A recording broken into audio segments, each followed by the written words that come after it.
日本前首相安倍晋三在公开演讲时不幸遇刺身亡，而安倍的一生经历了什么样的政治波澜？而他死后又将会带来什么影响呢？今天就让我们一起来聊聊史上最有台的日本首相安倍晋三吧。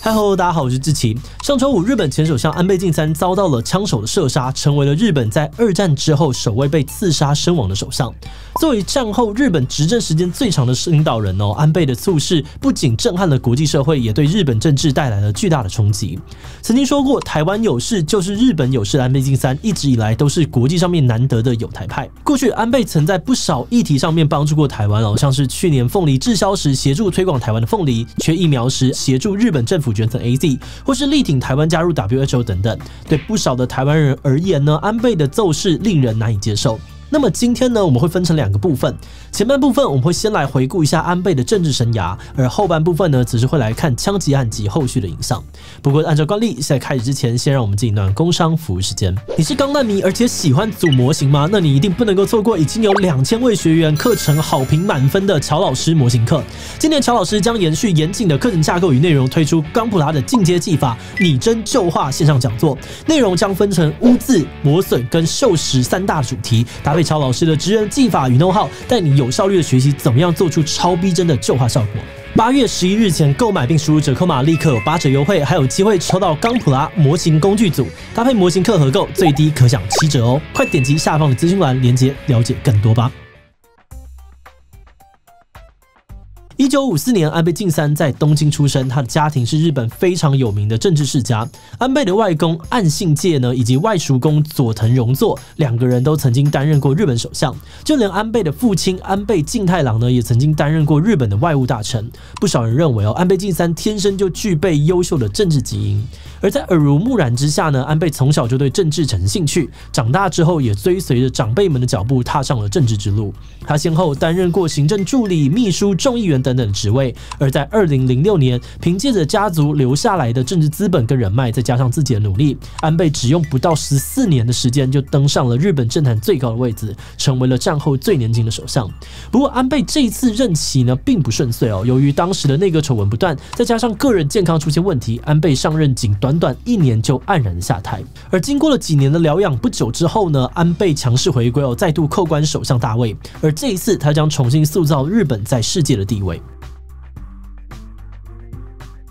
2012年，安倍晋三第2度当选首相，而这个任期，安倍卯足全力，试图让日本重振往日的荣光。而他强势的作风呢，也被各国视为日本鹰派的代表人物。首先，在经济方面，当时的日本陷入了长达20年的经济停滞，而为了让日本从泥沼当中再次奋起，安倍实施了一连串大胆的改革政策。他透过货币宽松、财政刺激，还有结构改革的3支箭，力图翻转日本的经济。而这个模式后来也被称之为是安倍经济学。而再来军事方面，安倍强烈的认为2战后修订的和平宪法让日本无法发展正常的国防实力，因此他一直希望透过修宪将原本定位不明的自卫队写入宪法，一步一步提升为正规的军队。那虽然在任内并没有修宪成功但安倍也扩大了军费开支，加强了日本军事能力，甚至安倍政府呢也在2015年推动了新安保法，让日本能够动员军队支援盟友的海外战争。而在政治方面，安倍非常积极的进行地球仪外交，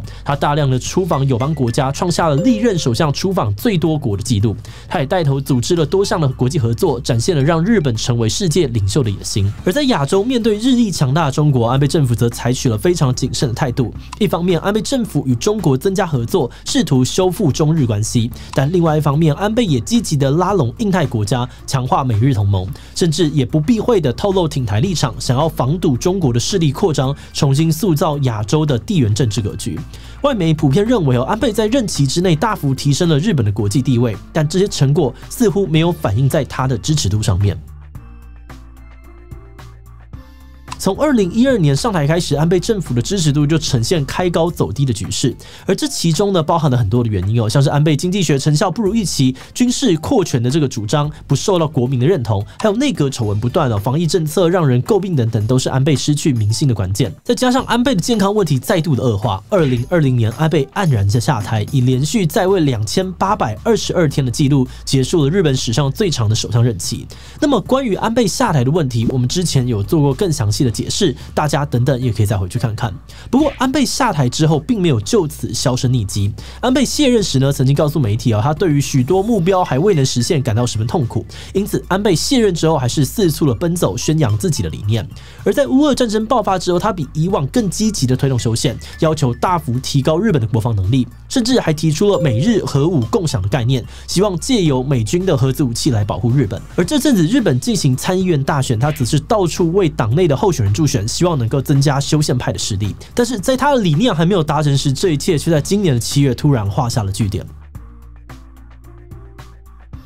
7月8日，安倍在奈良为党内候选人助选结果他在街头演说的时候，一名男子走向他的背后开枪，安倍当场中弹倒地不起。由于伤势过重，安倍在送达医院时已经没有了生命迹象，经过抢救仍然回天乏术。安倍晋三终年67岁，一代政治巨头就此陨落。警方在现场逮捕了枪手，而根据目前的资料则显示，凶嫌叫做山上彻也，41岁，目前待业中，是前任的海上自卫队成员。而至于犯案动机，山上彻也表示自己的母亲沉迷宗教团体统一教，捐献了不少金钱而破产，导致家庭失和。对此，山上彻也对统一教深恶痛绝，而他认为安倍与统一教有密切的往来，才会决定下手杀人。不过，尽管凶嫌这么说，但案件本身还是有一些疑点，还有许多问题还在调查当中在我们截稿为止，还没有进一步的消息，而这部分我们也会持续的关注。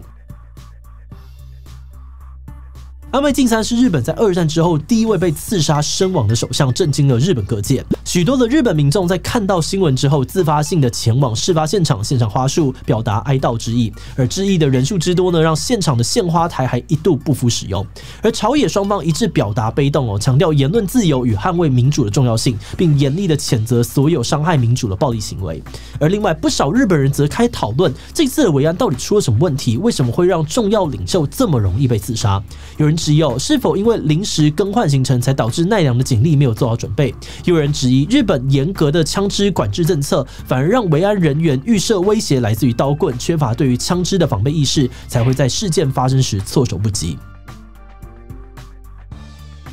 听闻安倍的死讯，世界重要的政治领袖像是拜登、普丁、习近平还有英国女王等等纷纷致哀，而各国也派遣特使亲赴日本悼念安倍的离去。不过，也不是每个人都在缅怀安倍，由于安倍过去的一些作为像是军事扩张参拜靖国神社、淡化日本的战争罪行等等呢，曾经激怒了过去被日本侵略的国家。因此，部分民众听到安倍的死讯，反而视为一个天大的好消息。像是在中国就弥漫着不少这样的情绪，安倍被刺杀的新闻一出来，不止网络上面出现许多普天同庆的言论，有商家也举办了买1送1的促销活动，甚至有夜店举办安倍灵堂电音趴，大张旗鼓的庆祝安倍的死讯。部分比较夸张的行为，就连中国网友自己也看不下去认为发生这种事情不是幸灾乐祸的时候，希望大家可以保持理性。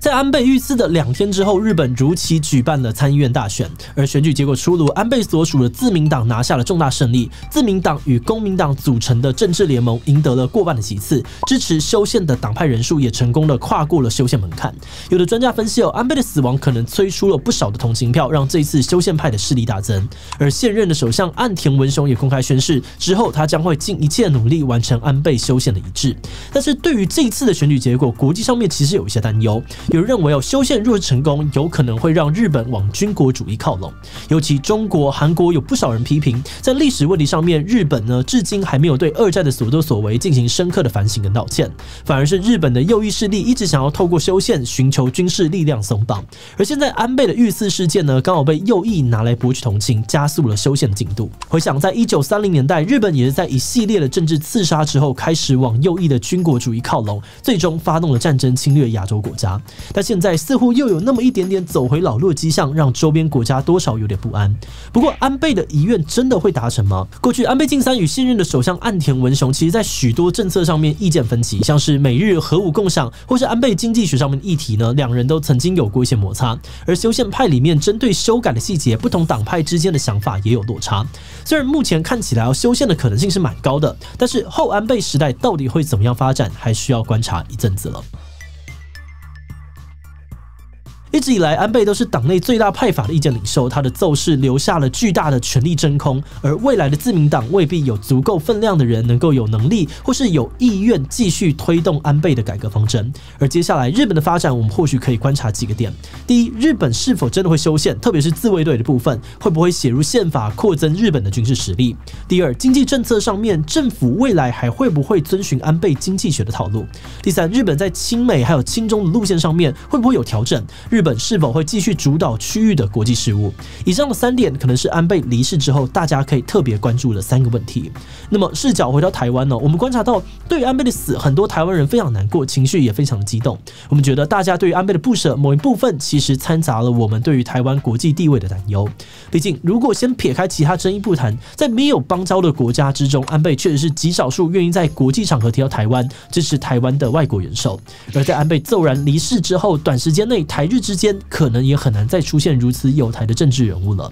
这代表未来台湾在这个窘迫的国际空间当中，又少了另外一个能被看见的机会。无论如何，都是一个不小的损失。好的，那影片的最后想来问大家，你对于安倍晋三的印象是什么呢？ A 觉得他是坚定的友台派，帮助过台湾很多事情。 B 觉得他是果断的政治家，为日本做了很多大胆的改革。C 觉得他野心太大了，作风有点太强硬，不是很喜欢。其他留言告诉我们吧。最后，如果你喜欢今天影片，欢迎分享出去，让更多人一起了解安倍晋三。此外呢，可以点击这个地方看2年前安倍为什么下台，以及日本的恐怖组织。那么今天的这一期就到这边告一段落，我们就明晚再见喽。